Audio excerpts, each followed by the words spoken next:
Hello बच्चों, let's see the question. Find the angular frequency of motion of block M as shown in figure for small motion of rod AB.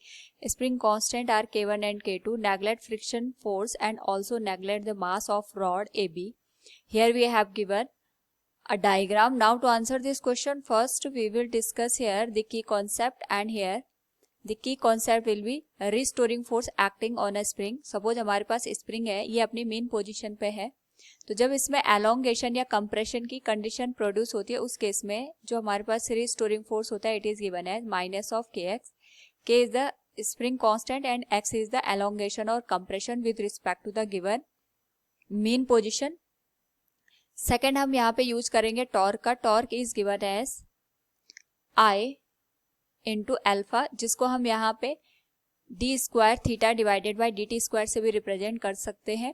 I is the moment of inertia and alpha is the angular acceleration. Now according to the question हमारे पास यहाँ पे दो spring दे रखे हैं जिनके spring constant K1 और K2 हैं. This one is K2 and this one is K1.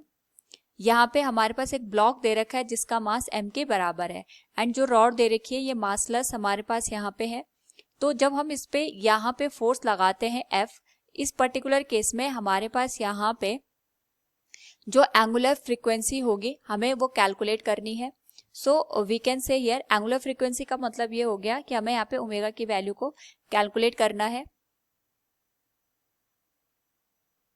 So from the given condition सबसे पहले हम ये देखेंगे जब हम ब्लॉक M पे फोर्स लगाएंगे in the right hand direction, उस पर्टिकुलर केस में क्योंकि हमारे पास जो रॉड है ए बी ये बी पॉइंट पे यहाँ पे पाइवोटेड है लेकिन जो ए पोर्शन है ये यहाँ पे मोशन के लिए फ्री है. तो इसकी जो कंडीशन बनेगी it will look like this कि हमारे पास इनिशियल पोजीशन आ गई रॉड की और यहाँ पे जो रॉड की लेंथ दे रखी है वो हमारे पास जहाँ पे K1 स्प्रिंग कनेक्ट है वहां से ए तक की लेंथ बी है और यहाँ पे अगर मैं इस पॉइंट को डी कंसिडर करूं तो डी से लेके बी तक की जो लेंथ है वो सी के बराबर है.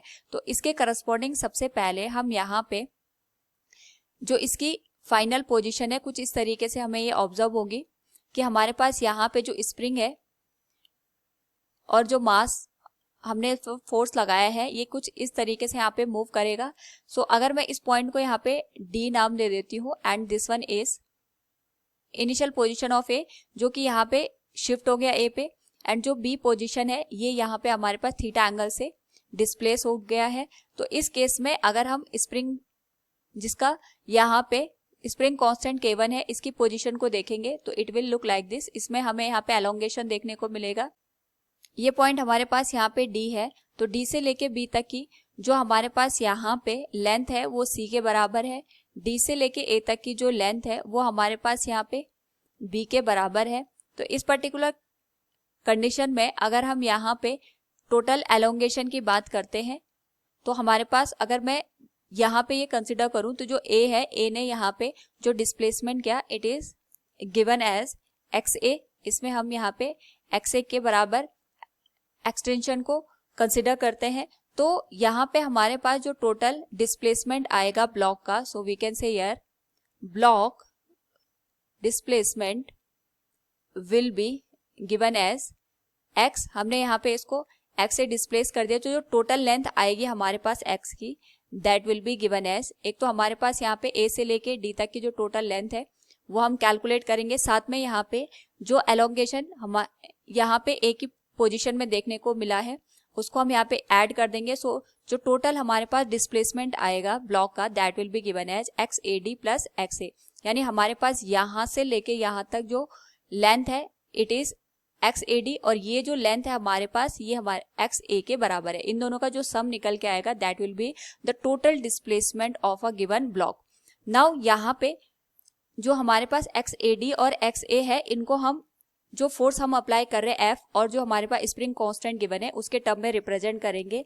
फॉर दैट सबसे पहले हम ये देखेंगे कि हमारे पास जो XAD है इसको हमने यहाँ पे डिस्प्लेस किया फोर्स F लगा के. तो बाय द रिस्टोरिंग फोर्स अगर हम इसकी वैल्यू को देखें तो F इक्वल्स KX होता है. तो इसके करस्पॉन्डिंग हमारे पास जो XAD की वैल्यू आएगी that will be given as F divided by K2. अगर हम यहाँ पे इसको इक्वेशन नंबर फर्स्ट कंसिडर कर रहे हैं this will be given as equation number 2। इसी तरीके से हम यहाँ पे जो एलोंगेशन होगा एक्स बी में, जो कि हमारे पास यहाँ पे स्प्रिंग कांस्टेंट दे रखा है K1, इसके करस्पॉन्डिंग हम कंसीडर करेंगे। ये हमारे पास मीन पोजीशन थी स्प्रिंग की। जैसे हमने इसको मूव किया, इसमें एलोंगेशन की कंडीशन हमें देखने को मिली। यहाँ से हमारे पास जो स्प्रिंग है ये एक्स बी लेंथ से यहाँ पे एलोंगेट हो गया, तो we can say here elongation in second spring. तो सेकेंड स्प्रिंग के केस में अगर हम यहाँ पे डिस्प्लेसमेंट को कंसिडर करते हैं, it will be given as X B. इस पे हम जो रिस्टोरिंग फोर्स है वो एफ डैश के बराबर कंसिडर कर रहे हैं। इसमें जो हमारे पास स्प्रिंग कांस्टेंट आएगा that will be K1 and this will be given as equation number 3। Now यहाँ पे हमारे पास जो एलोंगेशन है एक्स ए और एक्स बी, हम इनका रेशियो देख सकते हैं in terms of the triangle. अगर हम ऑब्जर्व करें तो हमारे पास एक ट्रायंगल ये बन रहा है, यहाँ पे हमारे पास पॉइंट बी है, तो बी ए अगर हमने इनिशियल पोजीशन ए के बराबर कंसिडर की और हमारे पास ये जो पॉइंट है डी, इसका अपनी इनिशियल पोजीशन के साथ यहाँ पे एक ट्रायंगल का फॉर्मेशन हो रहा है, तो वी कैन से यहाँ पे सिमिलैरिटी के थ्रू हम जो दोनों लेंथ है इनको एक दूसरे से रिलेट कर सकते हैं। That will be given as X A divided by X B equals X A will be equal to the total length of the given rod. A B की जो लेंथ है ये बी प्लस सी के बराबर है और एक्स बी के corresponding जो हमारे पास लेंथ है वो सी के बराबर है। This will be given as equation number 4। तो यहाँ पे अगर हम इक्वेशन 3 और इक्वेशन 4 को कंसिडर करें तो we can say here from equation 3 and equation 4, तो हमारे पास यहाँ से जो एक्स ए की वैल्यू निकल के आएगी that will be given as B plus C divided by C into X B. X B की वैल्यू हम इक्वेशन 3 से पुट कर दें तो इसकी जो वैल्यू बनेगी that will be B plus C divided by C into X B की जो वैल्यू बनेगी it will be F dash divided by K1। This will be equation number 5। Now यहाँ पे according to the given condition, क्योंकि हमने जो rod A B है इसको थीटा एंगल से मूव किया है, तो हम यहाँ पे पॉइंट बी के करस्पॉन्डिंग जो टॉर्क है इसको कैलकुलेट कर सकते हैं, क्योंकि हमारे पास यहाँ पे जो टॉर्क की वैल्यू होगी we can say it will be given as I into alpha. Alpha को हम यहाँ पे एंगुलर डिस्प्लेसमेंट के टर्म में रिप्रेजेंट कर सकते हैं, that will be D square theta divided by D T square. क्योंकि इस पर्टिकुलर केस में हमारे पास यहाँ पे जो ए बी रॉड दे रखी है ये अप्रोक्सीमेट मासलेस दे रखी है और हम बी पॉइंट के करस्पॉन्डिंग अगर मोमेंट ऑफ इनर्शिया की बात करेंगे तो हमारे पास यहाँ पे जो मोमेंट ऑफ इनर्शिया की वैल्यू निकल के आएगी वो 0 के बराबर आएगी। तो जिस वजह से जो टॉर्क की वैल्यू होगी वो 0 होगी, यानी जितने भी फोर्सेस काम कर रहे हैं ये एक दूसरे को बैलेंस करेंगे। तो हमारे पास दो फोर्स हमने कंसिडर कर रहे हैं, एक तो हमने जो ब्लॉक पे लगाया है और दूसरा जो हमारे पास यहाँ पे जो स्प्रिंग है K1 जिसका यहाँ पे हमने स्प्रिंग कांस्टेंट कंसिडर किया था दैट वाज एफ डैश। यहाँ पे हमारे पास जो ये दोनों फोर्स है इसके करस्पॉन्डिंग जो हमारे पास टॉर्क की वैल्यू होगी वो एक दूसरे के इक्वल और अपोजिट डायरेक्शन में हमें देखने को मिलेगी। So we can say here torque about point B that will be given as, अगर हम रिस्टोरिंग फोर्स के करस्पॉन्डिंग कंसिडर करें it will be given as F dash into C के बराबर परपेंडिकुलर जो डिस्टेंस निकल के आएगी that will be given as C. यहाँ पे हमारे पास जो फोर्स लग रहा है ये इस डायरेक्शन में हमें देखने को मिल रहा है, इसके करस्पॉन्डिंग जो परपेंडिकुलर डिस्टेंस आएगी वो सी के बराबर आएगी। So we have multiplied it with C.